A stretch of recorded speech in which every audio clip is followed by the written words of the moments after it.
नमस्कार विद्यार्थी मित्र, आपल्या सगळ्यांचं एचडी एग्जाममध्ये खूप खूप स्वागत आहे।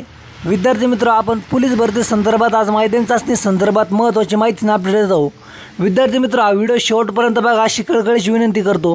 आणि जर तुम्ही चॅनलवर नवीन असाल तर लगेच चॅनलला सबस्क्राईब करा, शेवटपर्यंत बघा। विद्यार्थी मित्र, लवकरच मैदानी चाचणीला सुरुवात होणार असून यावर्षी मैदानी चाचणी साधारणतः पावसाळ्यात होणार आहेत, कारण की मे महिन्यात राहणार आहे, आता राहिला नाहीत, संपला जाईल। जूनमध्ये मैदानी चाचणीला सुरुवात होणार असून यामध्ये बऱ्याच उमेदवारांना असा फायदा होणार आहे की उन्हाचा यांना फटका बसणार नाही, कारण की उष्माघात आणि मागेच एक न्यूज आली होती की एका विद्यार्थ्याचा मैदानी चाचणीचा सराव करत असताना ग्राउंडवरच त्याला हृदयविकाराचा झटका आल्यामुळे मृत्यू झाला होता। त्या भावाला आपल्या व्हिडिओच्या माध्यमातून आपल्या सर्व परिवारातर्फे भावपूर्ण श्रद्धांजली। परंतु तुम्ही सर्वांनी या चुका टाळा, कारण की खूप भयंकर ऊन असतं, साधारणतः तरी 40-45 डिग्री सेल्सिअस तापमान आहेत आणि संध्याकाळी तरी साधारणतः तरी 5 वाजेपर्यंत खूप जास्त गरम वाटत असतं। तर विद्यार्थी मित्र, तुम्ही मैदानी चाचणीला जात आहे तर त्यापूर्वी जास्तीत जास्त पाणी प्या दिवसभर।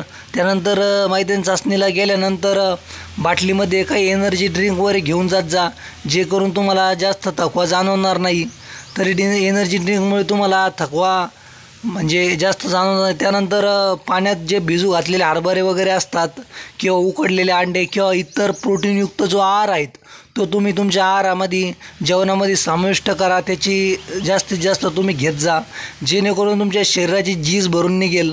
अशा प्रकारे तुम्ही आहारामध्ये त्याचा समावेश ठेवा आणि मैदानी चाचणीला कसरत करत असताना त्याची चीज भरून निघण्यासाठी जास्तीत जास्त प्रोटीनयुक्त आहार घेतला पाहिजे।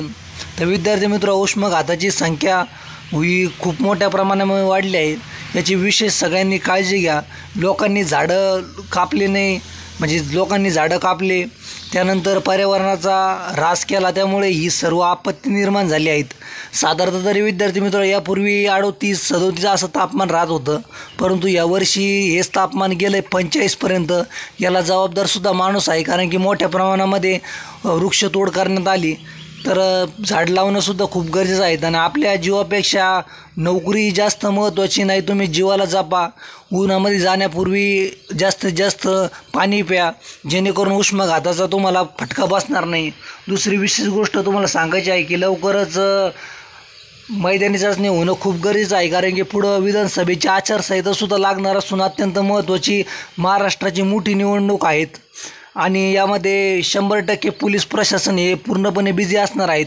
त्यांच्याकडे मोठी जबाबदारी असते बंदोबस्ताची, त्यामुळे भरती प्रक्रियेला विलंब होण्याची शक्यता आहे। त्यामुळे हे 2 ते 3 महिन्याचा जो गॅप आहे यामध्ये मैदानी चाचणी होणं खूप गरजेचं आहे। आपली राज्य सरकारला हीच कळकळीची विनंती आहे की राज्य सरकारने यामध्ये हस्तक्षेप लक्ष घालून मैदानी चाचणी पूर्ण करणं खूप गरजेचं आहे, ज्यामुळे विद्यार्थ्यांना मोठा फटका बसणार नाही, कारण की परत पुन्हा आचारसंहितेमध्ये पोलीस प्रशासन बिझी झालं तर मैदानी चाचणी ही लांबवली जाऊ शकते। त्यामुळे आपली परत पुन्हा प्रशासनाला कळकळीची विनंती की राज्य सरकारने मैदानी चाचणी लवकरात लवकर पूर्ण करावी आणि 1600 मीटर, 100 मीटर आणि गोळाफेक हे जे 3 इव्हेंट आहे यासाठी विद्यार्थ्यांनी थोडं नियोजनबद्ध सराव करावा, जेणेकरून तुम्हाला 100% फायदा होईल। तसंच लेखी परीक्षेतसुद्धा मैदानी चाचणीच्या व्यतिरिक्त प्रश्नपत्रिका सोडवण्यावर भर द्या, की तुमच्या जे टॉपिक कमजोर आहे त्यावर तुम्ही जास्त लोड द्या, भर द्या। तर अशा माहितीसाठी चॅनल अपडेटमध्ये राहा। आपण पोलीस भरती संदर्भात जी पण माहिती अपडेट देईन त्यावर 100% व्हिडिओ बनवून तुम्हाला